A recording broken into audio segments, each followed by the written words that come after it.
Je vous ai parlé ici, ces jours-ci, sur un sujet de la plus haute importance, qui est la tentative du diable de faire que les personnes qui sont illuminées par la parole de Dieu oublient comment elles sont arrivées dans le royaume de Dieu et se mettent à s'efforcer, comme si elles seraient en train de dire « je vais faire quelque chose pour que Dieu me bénisse ». Cela, en plus d'être une pure perte de temps, n'aide pas qui que vous soyez. Si vous êtes en train d'essayer d'appliquer à l'Évangile ce qui s'applique dans d'autres religions, vous êtes embobiné. Même dans l'Ancien Testament, la parole de Dieu dit que l'important, c'est de croire. Jésus a apporté cette compréhension de croire. Il a parlé de ça dans l'Ancien Testament, la personne parlait sur la foi, et c'est Jésus qui a rapporté ce sujet. Et ça a tellement marché que toutes les personnes étaient bénies au temps de Jésus. Aujourd'hui, dans l'Église évangélique et d'une façon générale, la chose la plus difficile, il faut prier pour les chrétiens plus âgés. Ils continuent de mettre des obstacles ici et ailleurs. Oubliez tout ce qu'ils vous ont déjà dit et restez juste dans la parole de Dieu, dans ses enseignements. L'erreur d'Israël, de la nation Israël, ça a été d'essayer de faire des choses accomplissant la loi à la lettre pour pouvoir être justifiés. Quand les païens ont entendu, ils y ont cru, ils ont été bénis. C'est croire qui est important. Ce n'est pas faire quelque chose, ce n'est pas un sacrifice, une pénitence. Ce n'est pas mettre le genou à terre, implorer et s'efforcer comme un fou. C'est vous agissant sur ce que Dieu déclare à votre cœur. Croyez en cela et vous obtenez beaucoup plus, la libération complète du péché et de tout ce qui est une mauvaise chose. Nous allons au livre des Romains. Dans le chapitre 9, nous avons ici, c'est Paul qui a beaucoup parlé sur cela. Je vous en ai parlé ces jours-ci et j'ai même dit ici que les Romains, c'est comme notre suprême cour d'appel pour le chrétien. Il regarde là et alors il résout la situation. Toute la Bible est ainsi. Mais aux Romains, il y a beaucoup de choses pour que nous changions notre façon de procéder. Et voyez, si vous faites d'une certaine manière jusqu'à aujourd'hui et ça n'a pas fonctionné, changez. Ça ne va pas marcher. Mais missionnaire, Dieu ne me répond pas. Il est en train de me dire ce n'est pas comme cela. Mettez-vous à croire et au moment où vous croyez, vous voyez la gloire de Dieu. Les Romains au chapitre 9, en commençant par le verset numéro 30, Paul a dit: que dirons-nous donc des non-juifs qui ne poursuivaient pas la justice, ont obtenu une justice, celle qui relève de la foi. Et donc, ce n'est pas qu'ils ont eu quelque chose à faire. Tandis qu'Israël, qui poursuivait une foi de justice, est passé à côté de cette loi. Pourquoi ? Parce qu'il l'a poursuivie non pas en vertu de la foi, mais comme si elle relevait des œuvres, ils se sont achoppés à la pierre d'achoppement. Le verset 33. Ainsi qu'il est écrit, je mets en Sion une pierre d'achoppement, un rocher qui cause la chute, et celui qui croit en lui ne sera pas pris de honte. Et donc, l'erreur des Israélites a été de ne pas prêter attention à ce que Dieu était en train de dire, et ne pas croire à ce que Dieu déclarait. L'erreur des chrétiens aujourd'hui, c'est la même chose. Voyez, je suis face à un problème sérieux, je sais, je vais faire un jeûne de 30 jours et ça va résoudre. Mais qui a dit que c'est un jeûne qui va résoudre ?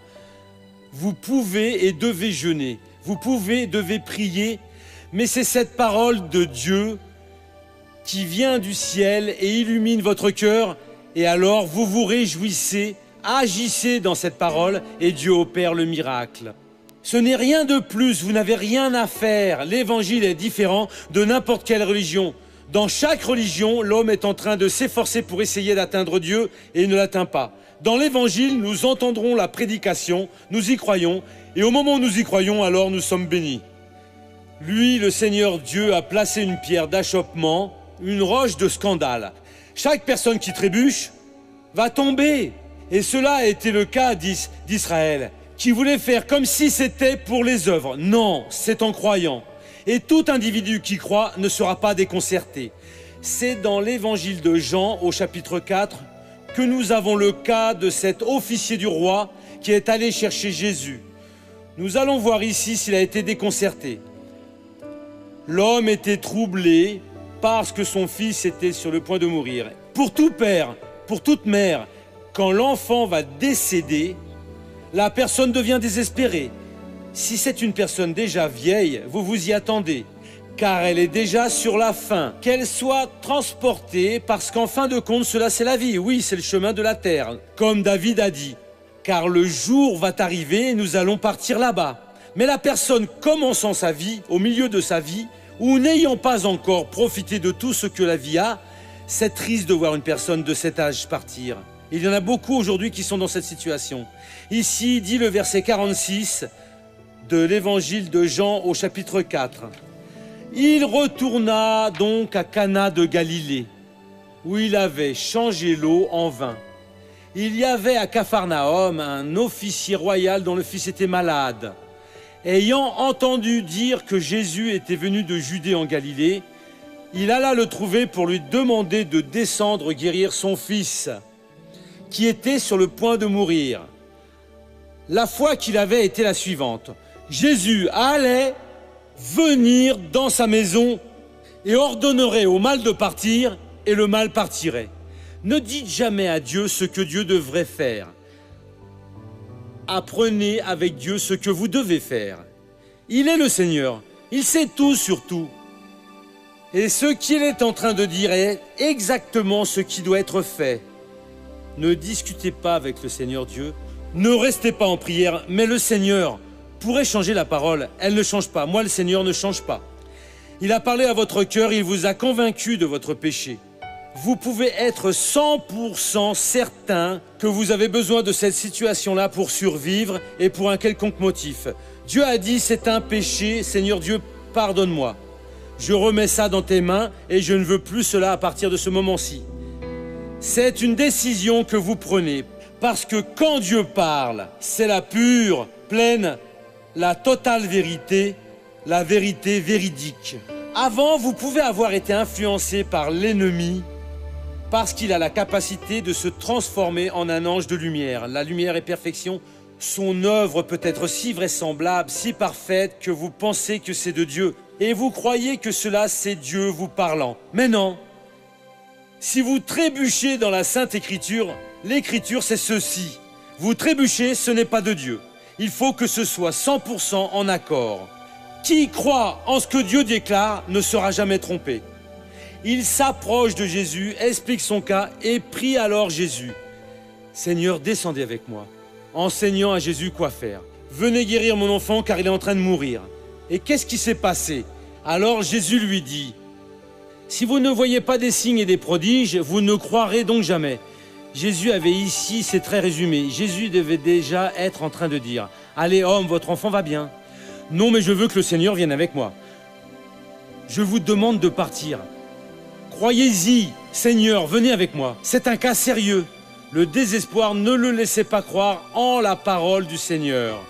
L'officier royal lui dit, Seigneur, descends avant que mon enfant ne meure. Il n'avait pas écouté la parole de Jésus pour lui. C'est Jésus lui dit, si vous ne voyez pas des signes et des prodiges, vous ne croirez donc jamais. La parole n'était pas réconfortante. Il n'était pas en train d'y croire. Seigneur, descends avant que mon fils ne meure. Lui dit Jésus. Un commandement à présent, va. Ton fils vit. L'homme crut la parole que Jésus lui avait dite et il s'en alla. Toutes les fois où vous écoutez la parole de Dieu et vous comprenez, croyez la parole que Dieu vous envoie a en elle-même tout le pouvoir nécessaire pour opérer le miracle. N'essayez pas de marchander avec Dieu. Cela, c'est un péché, Seigneur, et bien maintenant, je désiste, je ne veux plus. Cela, c'est pour que vous fassiez, Seigneur, à présent, je vais le faire, ici est votre serviteur. Va, ton fils vit. L'homme a cru, et celui qui croit n'est pas trompé. Allons voir, il ne sera jamais déconcerté. Allons voir ce qui s'est passé. Va, lui dit Jésus, ton fils vit. L'homme crut la parole que Jésus lui avait dite et il s'en alla. Comme déjà il descendait, ses esclaves vinrent au-devant de lui pour lui dire que son enfant vivait. Il leur demanda à quelle heure il s'était trouvé mieux. Ils lui dirent hier à la 7e heure. La fièvre l'a quitté. Le Père sut donc que c'était au moment même où Jésus lui avait dit « Ton fils vit », et il devint croyant, lui et toute sa maison. Ainsi, s'il n'y avait pas cru en la parole, son enfant serait mort. Nous, peu importe le problème, nous allons déposer cela devant Dieu et demander la direction. Restant à attendre parce que ça peut venir la minute suivante ou prendre un peu plus de temps, et ça vient par la parole, ce n'est pas par notre sentiment. La personne dort et se réveille le matin, « Je sais ce que je vais faire ». Non, la parole doit vous parler. Lui a cru en ce que Jésus lui a dit. Croyez en ce que Jésus déclare. Et pour beaucoup de gens, aujourd'hui, Jésus a déjà parlé. Et donc, croyez en cette parole. Lui a cru et n'a pas été trompé. Allons au feuilleton de la vie réelle.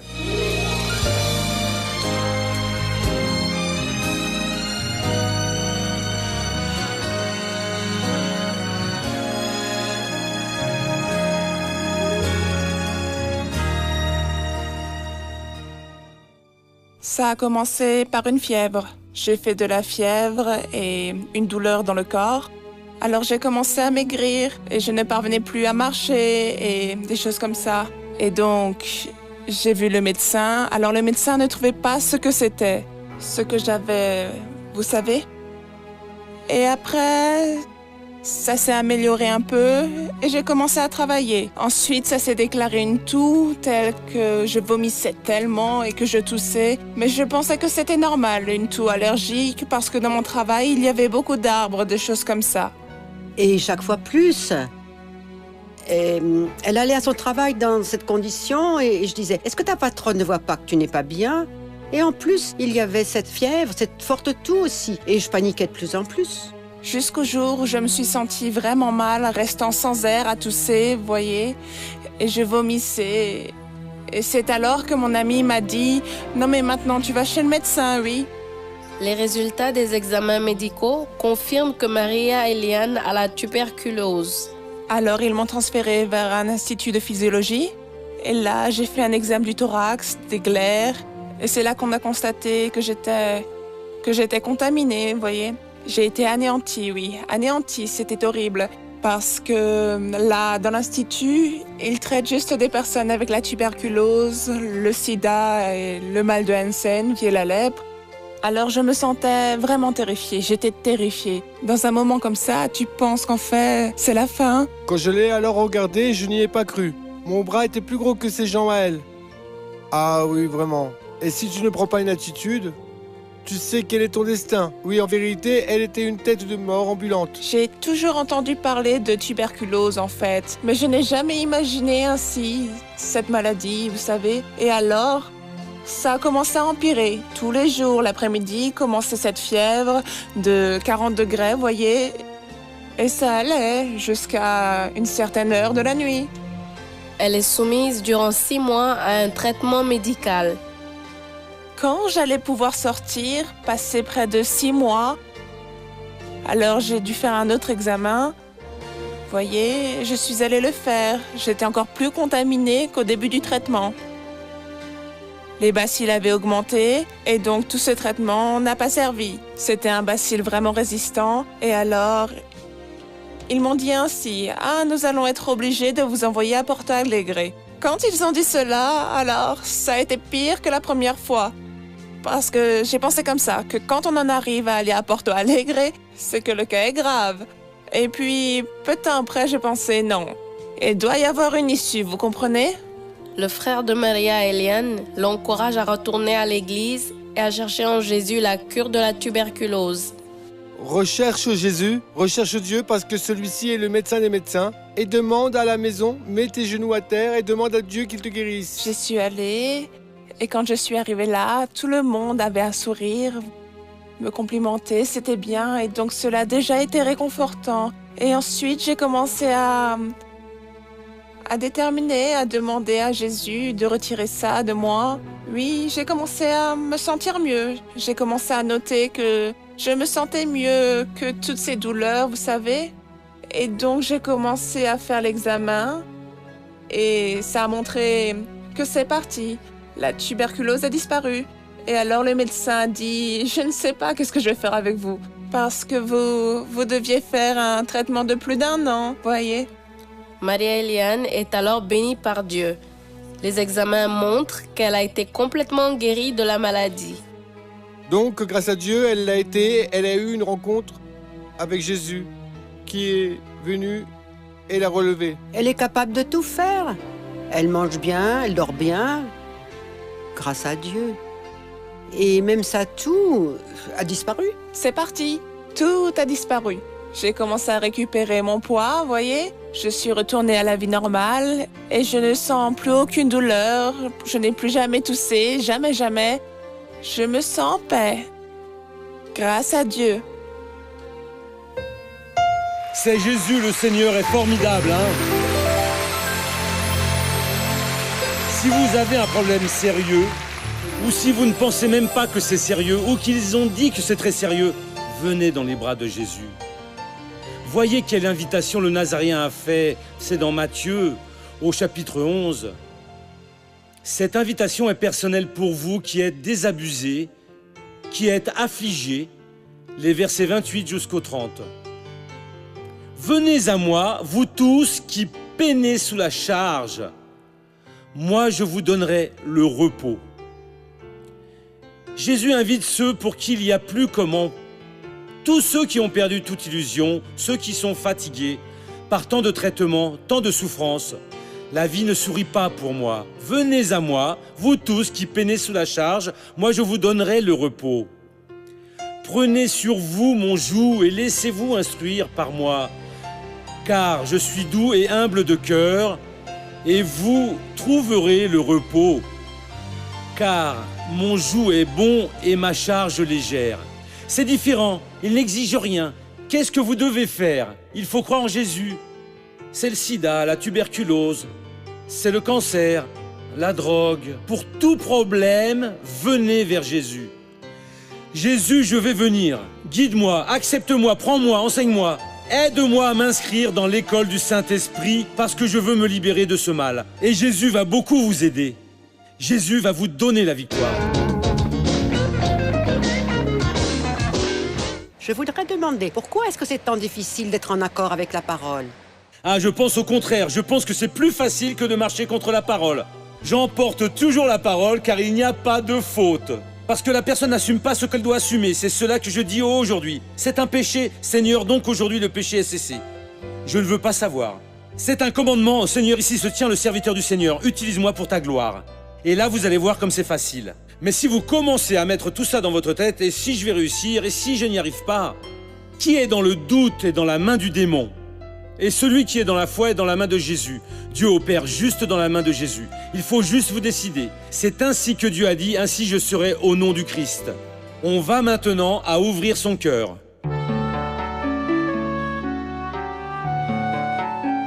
Pendant 3 ans, j'ai été mariée avec un jeune non-chrétien. Apparemment, il était un garçon responsable, travailleur et sans défaut.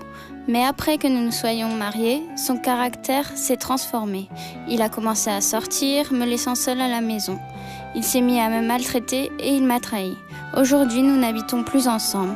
Mais il ne veut pas qu'on divorce, car il dit qu'il m'aime encore. Missionnaire, est-ce qu'une personne qui me fait tant souffrir peut un jour me rendre véritablement heureuse? Ma sœur, c'est difficile de dire cela. Je ne connais même pas cet individu. Je ne sais rien à son sujet. Comment est-ce que je vais parler de cela?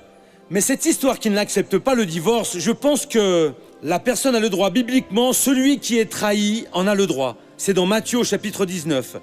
Un avocat résout cela en 2 minutes. Ça veut dire il n'y a pas cette histoire. Il faut juste prendre un avocat. Si vous n'avez pas d'argent, va au ministre, voyez la défense publique, discutez avec le défenseur, il proposera une action et ça ira. La personne ne peut rester comme ça, souffrant toute sa vie. Et donc je peux rien dire de plus. Ça veut dire vous priez Jésus car Jésus vous donne la direction.